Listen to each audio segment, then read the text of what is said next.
What's going on? You're watching NFL Daily by Chat Sports. I'm Mitchell Renz. Kind of near me is Tom Downey. We're going to dive into the latest news and rumors. And if you don't have those notifications turned on, make sure you do. Click that bell and click all while you're at it. Let's get into today's show, Tom. We're getting into Aaron Rodgers. And could he be going to the Las Vegas Raiders? So obviously the Packers, they traded for Jordan Love, number 26 overall.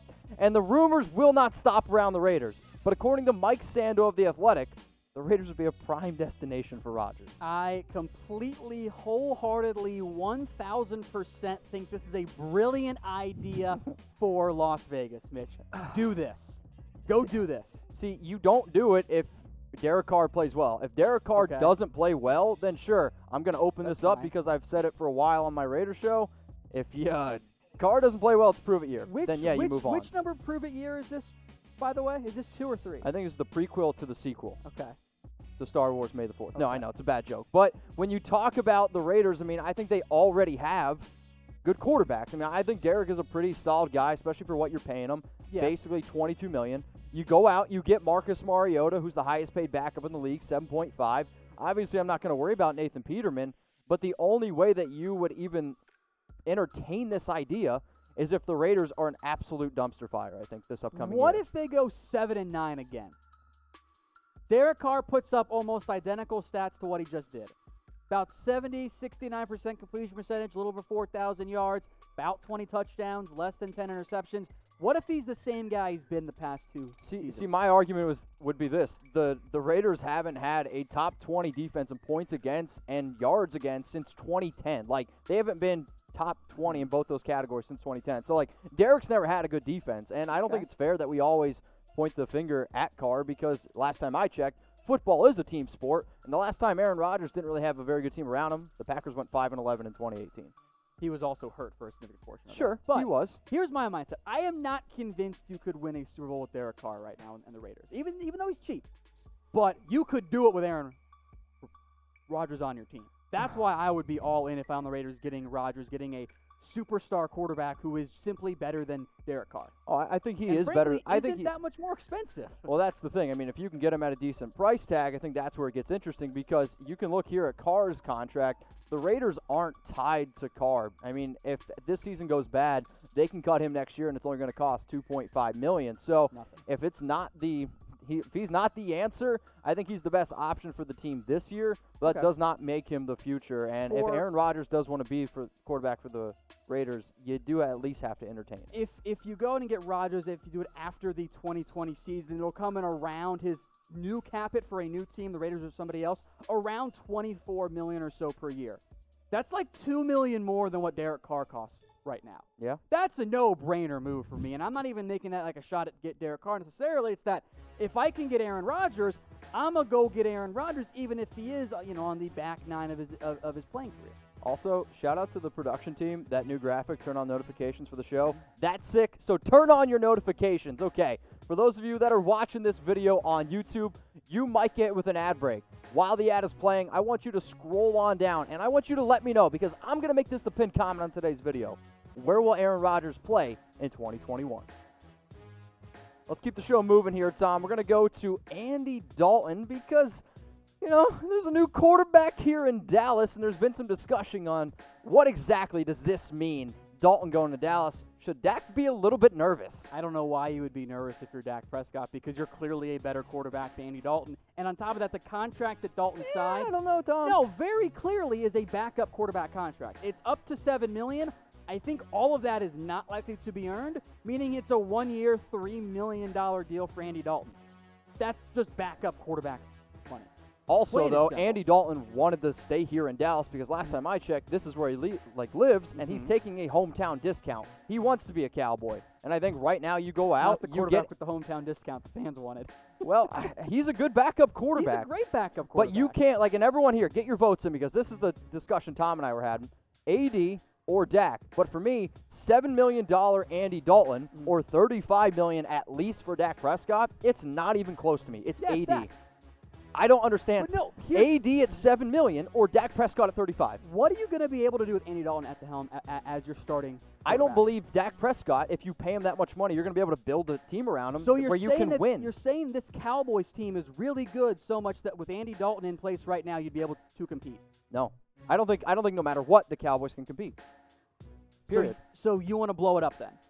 No. I'm Okay, not then paying then Dak Prescott okay, but $35 then million. How are you going to compete if you're not blowing it up? I'm confused. What's your plan? My plan is to find a better quarterback because I don't think Dak Prescott deserves $35 But million. he's a top 10 quarterback. I disagree. You've admitted he's a top 10 quarterback on the show. We went quarterback by quarterback. Yeah, I disagree now. Okay, that's weird, but okay, that's fine. I can change my look, mind. it is so difficult to find a top 10 quarterback. How many of this year's I agree. top The 6 Cowboys don't picks- have one. They have one. He played great last year. He did. Name 10 better quarterbacks right now. I don't have time. I'll make a video Okay. on it. There you We'll go. make a That's video fine. on it. That's So who's the better option? I do see a lot of Dak, and I think in terms of overall talent, yes, I do think Dak Prescott is clearly a better quarterback than Andy Dalton. okay. But I don't think he's that much better where you're going to justify paying Dak $35 million and Andy Dalton $7 million. If you could give me the option and I could build around my team, I'll pay Andy Dalton $7 million instead of paying Dak Prescott $35 million. Yeah, but That's my argument. 32-year-old Andy Dalton, who's the end goal, right, Mitch, is to win a Super Bowl. I saw the Cowboys channel. I've heard big things from DiNucci. I heard he could be coming up. Yeah, I've seen the comments on DiNucci too. Look, if you install Andy Dalton as the starting quarterback, you're not going to win a Super Bowl. We've seen prime Andy Dalton, of which he is no longer in. He's no longer in his prime. We haven't seen the best of Dak Prescott yet because he's like 25 years old and has shown growth throughout his NFL career. We've seen Dalton hit his peak and go back down the line here. You can make an argument if Dalton could be a great bridge quarterback, but you're never going to win a Super Bowl with Dalton at the helm. I think you have a chance to win one with Dak Prescott. Is it guaranteed? No, of course not. That's insane. It certainly is a risk paying Dak Prescott that amount of money, but I'll take the whatever percent chance it is with Dak than going with Dalton or trying to lose a bunch of games. And how do you find your quarterback? Because Dalton doesn't do you anything. Your best case scenario with Dalton is you probably go around 500 again. See, I think Andy Dalton has kind of always gotten the short end of the stick, and I mean, if he maybe gets behind a decent offensive line, But he's had that. Those Bengals teams back when Dalton was young and on a cheap contract, and he was good, those teams were awesome. and he was good. Yeah, and then we've seen Dalton regress. But also and the get Bengals older. teams haven't been very good Of the course last few not. years. So I like this debate, and I want everyone to continue to debate with us here. And if you guys like debates, if you like news, see if you like mostly rumors, please go ahead and subscribe to Chat Sports. You can see the link below, youtube.com/chatsportstv. Click the big red button. But while you're clicking the big red button, if you haven't already, turn on your notifications. And then when you click that bell, click all. That way you get notified every single time we drop a video. That way you get notified every time Tom and I go live. All channels, or all sports here at Chat Sports. So go ahead, join the Noti gang. Okay, Tom. So talking with Andy Dalton, and apparently there were some teams that were linked to him. Obviously the Cowboys, the Jags, the Jets, and we heard from Andy Dalton's brother, the Chicago Bears. So 4 teams there, okay? 4 teams that were linked to Andy Dalton. The question here is, though, perhaps one of those teams could pursue another quarterback on the market. And I think the big takeaway, and I think it might relate to Cam Newton as well, is that no teams wanted Dalton as a starter. Nobody out there wanted him. I think Cam Newton, as you'll dive into in a second, Mitch, was kind of in a similar boat.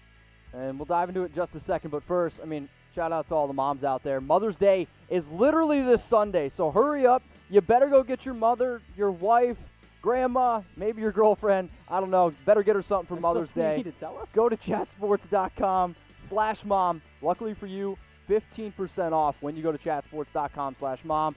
They got flowers, they got chocolates, and I'll be honest, I'm not the best at picking out gifts. Luckily for you, if you go to chatsports.com/mom, you can go to the section that's just called best sellers, and then you can figure out what the best option is. So it's 15% off, but you got to go before Sunday because you don't want to be that guy. Don't be a tool. Make sure you get your mom something for Probably Mother's Day. hurry up so you don't have to pay for the extra expensive shipping since, clock's ticking there, guys. So it's in the description. It's in the comments. Get your mom something nice. Again, it's at chatsports.com/mom. All right, Tom, let's now go to Cam Newton and what's his future. There was a report that came out on Sunday that he is in no way, wants to sign as a backup.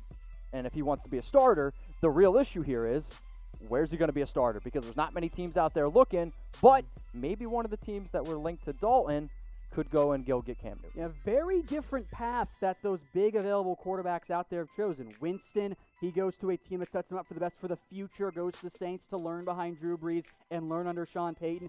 Andy Dalton takes the best team that was out there that offered him a contract. The Cowboys gets to go really back home for him and work with McCarthy and see how things go next year.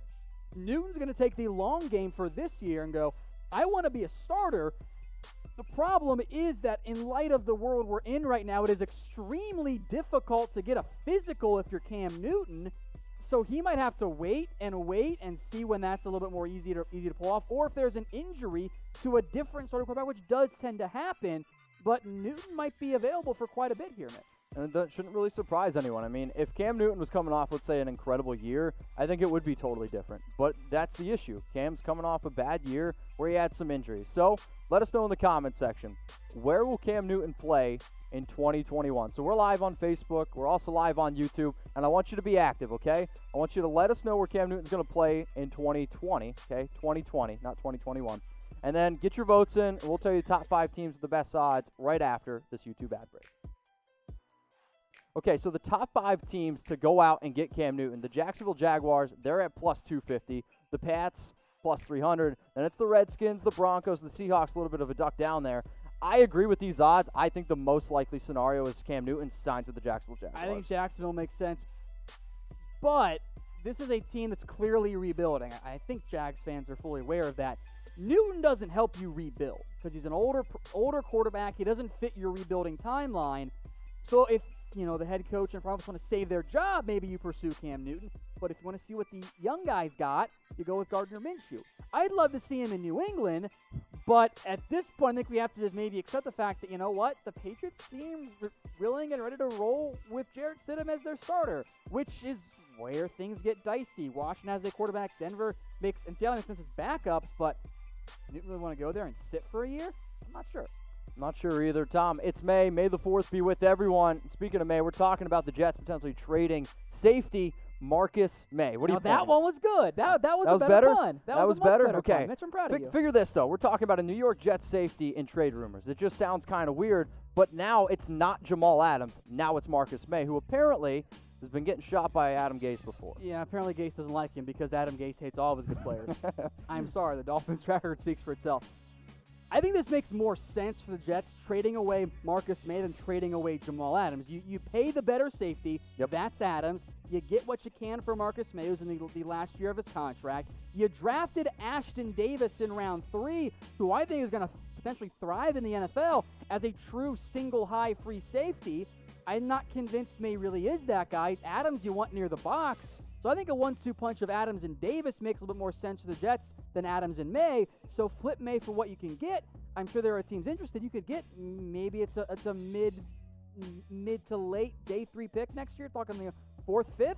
That's not too bad. I mean, I think it's funny because obviously as soon as the Jets drafted, Ashton Davis out of California, everyone was like, oh no, Jamal Adams trade rumors. I mean, this is probably the more logical explanation here. So Marcus Maye, he's obviously going to be in some trade rumor discussion. There's also another player, though, Tom, that we're going to get into right now. It's around Malik Hooker and what exactly is his future, because the Colts, they declined his 5th-year option, and we've had a little bit of debate, which we'll get into in a sec. Obviously super talented when healthy.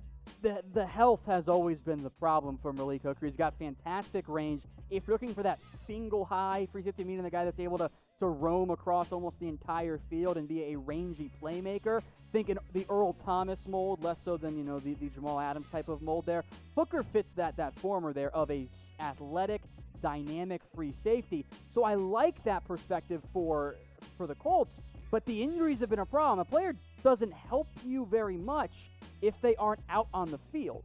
So Hooker here is in the last year of his deal with that 5th-year option being declined, one of several who have actually done that. Yep. So I am very curious to see what ends up happening to Hooker long term. When he's been out there, he's been great. It's just been injuries at times, and teams don't throw him as much, but when he gets a chance, he's able to make plays. So this is a tweet from Phil Yates. So obviously Hooker, he's going to be the last one. So the final tally for the 2017 first-round draft picks, fifth-year options. 17 picked up, 13 declined. Obviously, Christian McCaffrey, he was extended, which we talked about, and Taco Charlton, he's been released, but not twice, by the way. Not great. Yeah. That's barely above 50%. That's not what you're looking for. And on top of that, the top 10 picks, half of them had their options declined. That's Not pretty great. crazy.